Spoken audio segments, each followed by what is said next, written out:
جمال الوجود بذكر الإله وتصفو الحياة السلام علیکم ورحمۃ اللہ وبرکاتہ نحمدہ ونصلی علی رسولہ الکریم اما بعد میں ہوں یامین ملک اور آپ دیکھ رہے ہیں میرا یوٹیوب چینل فہم و عمل۔ چینل کو سبسکرائب، لائک اور شیئر بھی کریں اور بیل آئیکن کا بٹن بھی دبا دیں۔ آج ہم انشاءاللہ اللہ تعالیٰ کی توفیق سے سورہ بقرہ کی آیت نمبر 14 کا لفظ مطلب اس کے روٹ ورڈ یعنی مادہ کے حوالے سے سیکھنے کی کوشش کریں گے۔ واو اور اذا جب، لکو لام قاف یا ملاقات کرنا، لکی ملاقات کرنا، ملنا، الذین ان لوگوں سے، آمنو حمزہ میم نون امن ایمان ماننا، وَإِذَا اور جب، لَقُوا الَّذِينَ ملاقات کرتے ہیں ان لوگوں سے، ملتے ہیں ان لوگوں سے، آمنو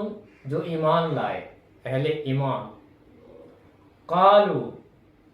کاف واو لام قول بات، قالو وہ کہتے ہیں، آمنا دو لفظ ہیں یہ آمنا میں، حمزہ میم نون ایمان اور نون الف نا ہم، آمنا ایمان لائے ہم،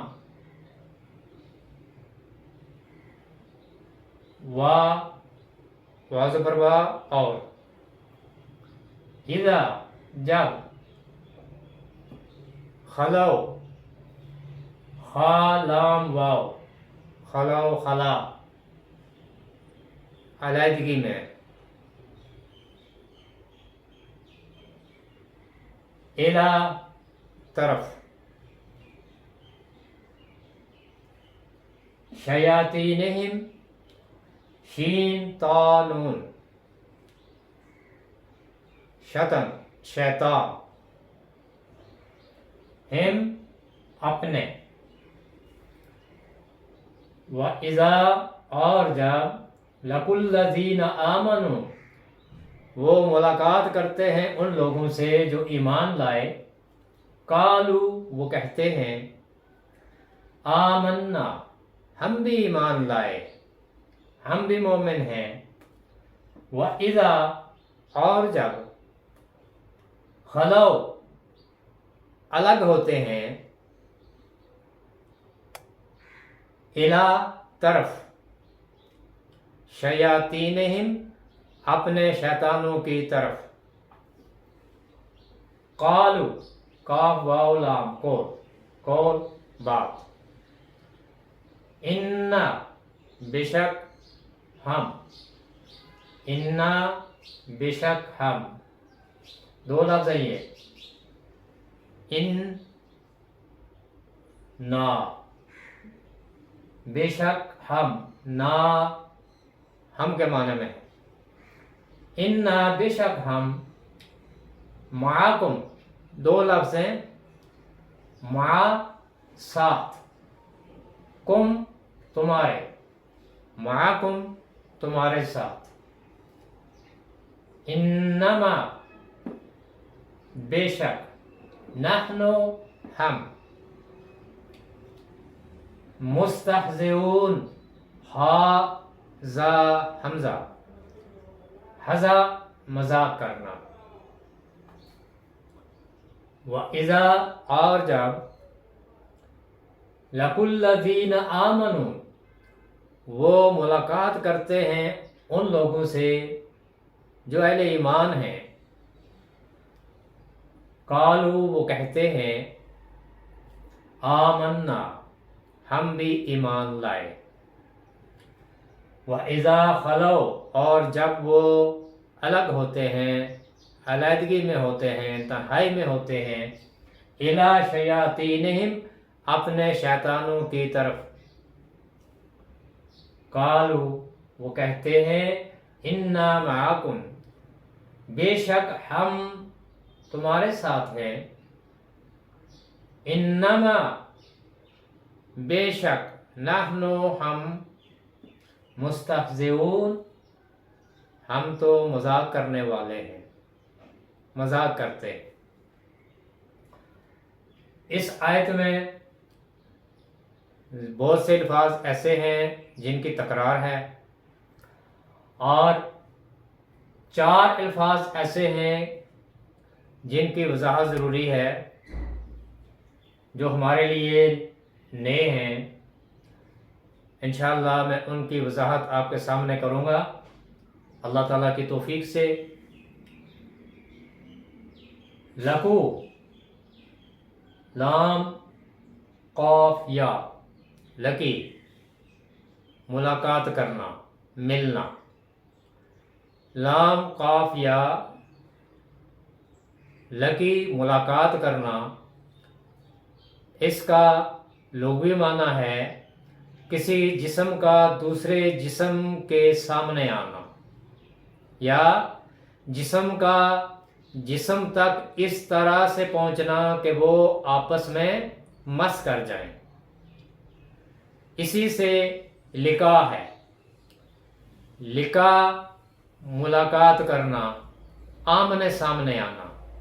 2 چیزوں کا آمنے سامنے آنا۔ پھر اس سے القاء بھی ہے، بات پا لینا، بات کو دل میں ڈال دینا، بات دل کے اندر ڈالنا،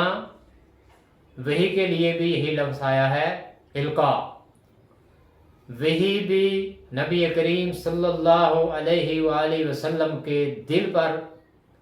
ڈالی جاتی تھی، تو القاء ملاقات، اس کا جو بنیادی معنی ہے آمنے سامنے ہونا، ملاقات کرنا۔ خلو، خا لام واو، خلو، خلا، خلا عام روزمرہ کی زندگی میں بھی ہم اس لفظ کو بولتے ہیں، خالی جگہ کو، اور اس کا مفہوم اس طرح سے بیان ہوا ہے کہ مکینوں کے چلے جانے سے کسی جگہ کا خالی ہو جانا، اس کو خلا کہتے ہیں۔ یعنی کسی جگہ پہ کچھ مکین تھے، وہ وہاں سے چلے گئے اور وہ جگہ خالی ہو گئی، اسی لیے اس کو خلا کہتے ہیں، خالی جگہ۔ اسی سے خلوت بھی ہے، تنہائی، علیحدگی، ایک چیز کا دوسری چیز سے الگ ہونا۔ خلو، خلی، اس کا مطلب ہوتا ہے چھوڑ دینا، معاف کر دینا۔ عربی میں بول چال میں یہ لفظ عموماً استعمال ہوتا ہے، خلو یا خلی، چھوڑ دینا، معاف کر دینا، کسی چیز کو چھوڑ دینا۔ تو خلا سے مراد خالی جگہ ہے، اور اس سے پھر علیحدگی مراد ہے، جہاں اور کوئی نہ ہو اس کے علاوہ۔ اگلا لفظ ہے شیاطین، شین تانون، یہ لفظ ہم اس سے پہلے بھی پڑھ چکے ہیں۔ شاطن ہر اس چیز کو کہتے ہیں جو لمبائی کی نسبت سے دور ہو، اور پھر شتون اس گہرے کنویں کو کہتے ہیں جو گہرائی کی وجہ سے بہت گہرا ہو، یعنی بہت گہرا کنواں ہو۔ اسی سے پھر اس سے مطلب نکلتا ہے دوری کا، دور ہونا، اللہ کی رحمت سے دور ہونا۔ شیطان چونکہ دھتکارا ہوا ہے، لہذا وہ اللہ کی رحمت سے دور ہے، وہ سرکش ہے، باغی ہے۔ اور پھر شیطان اس کو بھی کہتے ہیں جو نافرمان ہو، سیدھی راہ کو چھوڑ کر غلط راستے پر چلنے والا شیطان کہلاتا ہے۔ مستہزی، حزا، ہا زا حمزہ، یہ اس کا روٹ ورڈ ہے، اصل لفظ ہے حزا۔ حزا کا مطلب ہے مذاق اڑانا، دل ہی دل میں مذاق اڑانا، کسی شخص کو بیوقوف سمجھ کر اس کے کسی کام پر مذاق اڑانا، یا کسی ایسے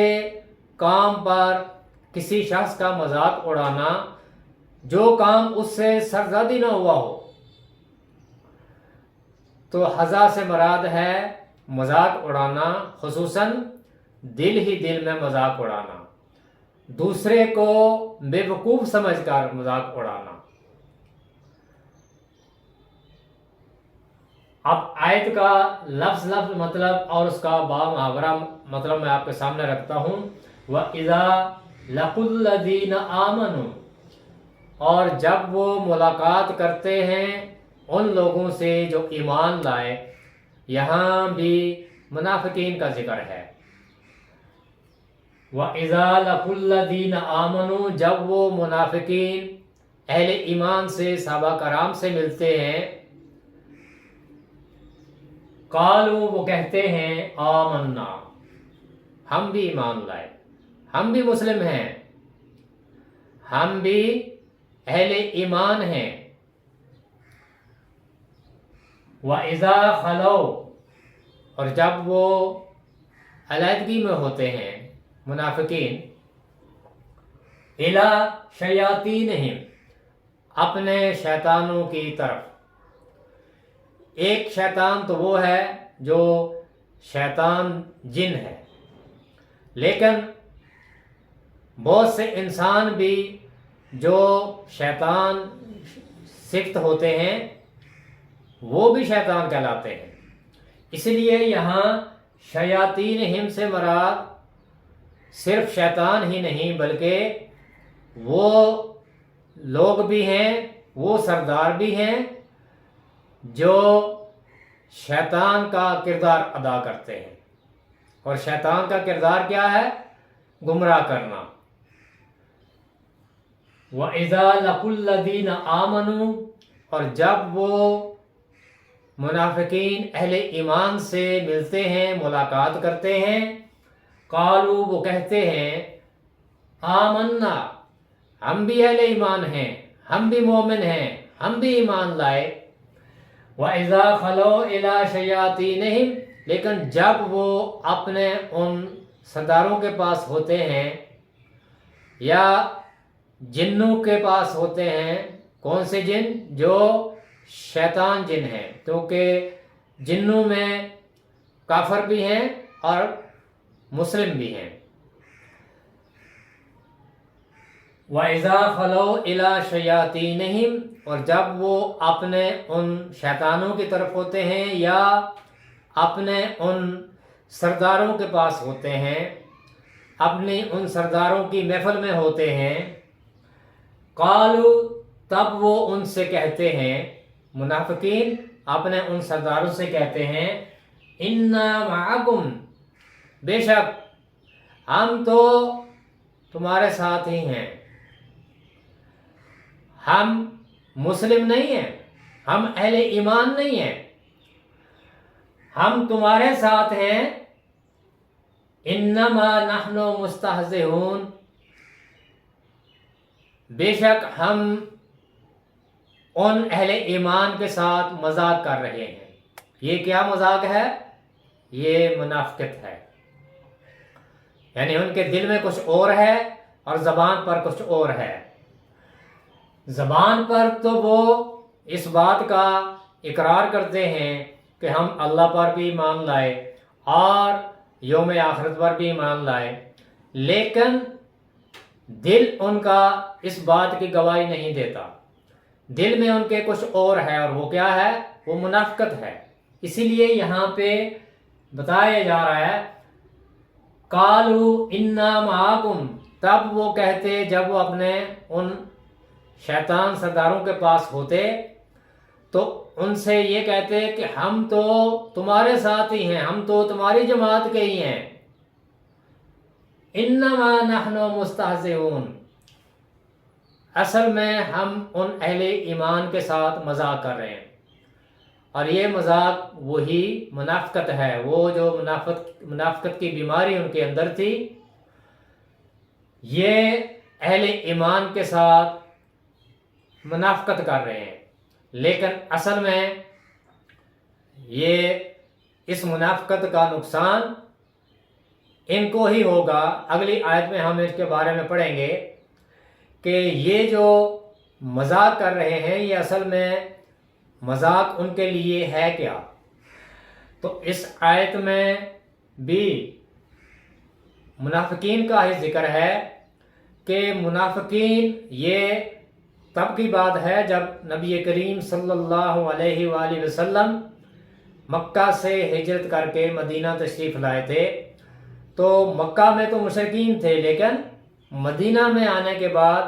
یہاں پہ بہت سے لوگوں نے ایمان قبول کیا، لیکن پھر کچھ لوگ ایسے تھے جو اپنے دنیاوی مفادات کی خاطر انہوں نے منافقت اختیار کر لی، یعنی وہ تھے تو اہل ایمان لیکن اپنے ان فائدوں کے لیے کبھی اہل ایمان کے ساتھ ہو جاتے اور کبھی منافقین کے ساتھ، یہود کے ساتھ۔ یہاں انہی منافقین کا ذکر ہے کہ جب وہ اہل ایمان کے پاس ہوتے، ان کی محفلوں میں ہوتے، تو وہ ان کو یہ یقین دلاتے کہ ہم بھی مومن ہیں، ہم بھی اہل ایمان ہیں، ہم بھی اللہ اور یوم آخرت پر ایمان لائے ہیں، لیکن جب وہ اپنے ان سرداروں کے پاس ہوتے ہیں، یعنی وہ جو یہود کے سردار یا منافقین کے سردار جب ان کے پاس ہوتے تو پھر وہ ان کو یہ یقین دلاتے کہ ہم اصل میں تمہارے ساتھ ہی ہیں، تمہاری جماعت سے ہی ہیں، لیکن ہم مسلمانوں کے ساتھ اس لیے گھل مل جاتے ہیں کہ ہم ان کو دھوکہ دیتے ہیں، ہم ان کے ساتھ مذاق کرتے ہیں۔ وَإِذَا لَقُوا الَّذِينَ آمَنُوا، اور جب وہ ملاقات کرتے ہیں ان لوگوں سے جو اہل ایمان ہیں، قالوا، وہ کہتے آمنا، ہم بھی ایمان لائے، وَإِذَا خَلَوْا إِلَىٰ شَيَاطِينِهِمْ، اور جب وہ اپنے شیطان سرداروں کے پاس ہوتے تو پھر کیا کہتے؟ قالوا انا معکم، بے شک ہم تو تمہارے ہی ساتھ ہیں، ہم تمہاری جماعت کے ہی ہیں، ہمارے خیالات تمہارے ساتھ ہی ہیں۔ انما نحن مستہزئون، اصل میں تو ہم ان کے ساتھ مذاق کر رہے ہیں، یہ جو ہمارا ان کے ساتھ ملاقات کرنا ہوتا ہے یہ مذاق ہے، ورنہ ہم اہل ایمان نہیں، ہم تو ان کے ساتھ اس لیے ملتے ہیں تاکہ ہم ان کو دھوکہ دیں، ہم ان کے ساتھ مذاق کر رہے تھے۔ اللہ تعالیٰ سے دعا ہے کہ اللہ تعالیٰ ہمیں قرآن کے الفاظ کو سمجھ کر ان پر عمل کرنے اور دوسروں تک پہنچانے کی توفیق عطا فرمائے۔ سبحانک اللہم و بحمدک، نشہد ان لا الہ الا انت، نستغفرک و نتوب الیک۔ السلام علیکم ورحمۃ اللہ وبرکاتہ۔